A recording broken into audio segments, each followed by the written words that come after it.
Bapak, Ibu, dan Saudara yang terkasih dalam Tuhan, Shalom. Kami berdoa jemaat Tuhan di dalam kemurahan Tuhan. Mari bersyukur karena kita ada di hari baru, dengan berkat baru, dengan anugerah baru, dengan kemurahan baru yang Tuhan berikan kepada kita. Izinkan saya melanjutkan perenungan dan juga pembacaan kita di dalam tema besar kualitas seorang murid Yesus. Kemarin saya membacakan Matius pasal yang ke-8 ayat 18-20. Izinkan saya melanjutkan ayat yang ke-21 dan 22 yang berkata seperti ini. Seorang lain, yaitu salah seorang muridnya, berkata kepadanya. Ini ada orang lain, kemarin seorang ahli Taurat, sekarang seorang muridnya, yang berkata kepada Tuhan Yesus, Tuhan, izinkanlah aku pergi dahulu menguburkan ayahku. Tetapi Yesus berkata kepadanya, ikutlah aku, dan biarlah orang mati menguburkan orang mati mereka. Wah, ayat ini menjadi salah satu ayat yang sedikit sulit ditafsirkan, karena ketika ada orang yang mau mengikut Yesus dengan mengatakan, Tuhan, aku mau ikut Engkau, izinkan aku ikut Engkau, tapi ada satu kondisi yang harus aku penuhi dulu, yaitu izinkan aku untuk menguburkan ayahku terlebih dahulu. Lalu Tuhan Yesus menyampaikan sebuah jawaban yang harus dimengerti dalam konteks dan sudut pandang budaya pada waktu itu.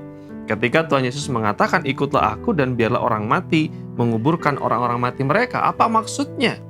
Apakah pada waktu itu orang ini punya bapak yang sedang mati? Apa salahnya untuk menguburkan ayahnya? Bukankah itu tanda bakti? Lalu apa maksudnya orang-orang mati menguburkan orang-orang mati? Ya, Bapak, Ibu, dan Saudara yang terkasih dalam Tuhan, firman Tuhan atau perkataan Tuhan Yesus ini berkaitan dengan budaya. Ada kemungkinan besar bahwa orang yang mau ikut Yesus ini adalah seorang anak sulung yang di dalam tradisi Yahudi secara khusus, anak sulung harus bertanggung jawab untuk memelihara orang tuanya, merawat orang tuanya, bahkan sampai orang tuanya meninggal. Jadi, dia minta izin, dia mau ikut Yesus, tapi menunggu sampai kurun waktu tertentu, sampai tugas atau tradisi itu dipenuhi. Sampai akhirnya nanti orang tuanya meninggal dan dikuburkan, baru dia mau ikut Yesus. Jadi ini semacam sebuah penundaan. Dia mau ikut Tuhan, tapi tunggu sampai orang tuanya meninggal dulu. Dia perlu waktu dulu. Ya. Lalu kemudian Tuhan Yesus mengatakan, mari fokus. Kalau memang kamu ikut aku, ya ikut aku. Seorang murid Yesus harus totalitas. Lalu Tuhan Yesus mengatakan, kalau bicara tentang hal itu, ada bagiannya sendiri, ada urusannya sendiri. Kalau kamu mau ikut aku, ya fokus ikut aku. Gitu ya. Firman Tuhan ini mengajarkan atau menjadi sebuah dorongan bahwa seorang murid Kristus harus punya komitmen dan fokus. Dan juga ketika ikut Tuhan harus totalitas. Kadangkala ketika seseorang ikut Tuhan, ada kemauan untuk ikut Tuhan, tapi tidak rela meninggalkan yang lama. Memikirkan yang lama. Pikirannya sebagian masih ada yang lama. Mau ikut Tuhan, tapi kebiasaan lama masih dipikirkan.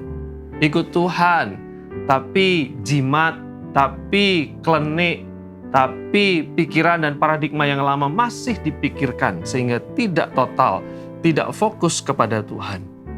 Tuhan menegaskan seorang murid Kristus itu harus totalitas, berkomitmen dan fokus untuk ikut Tuhan. Ikut Tuhan, ya ikut Tuhan.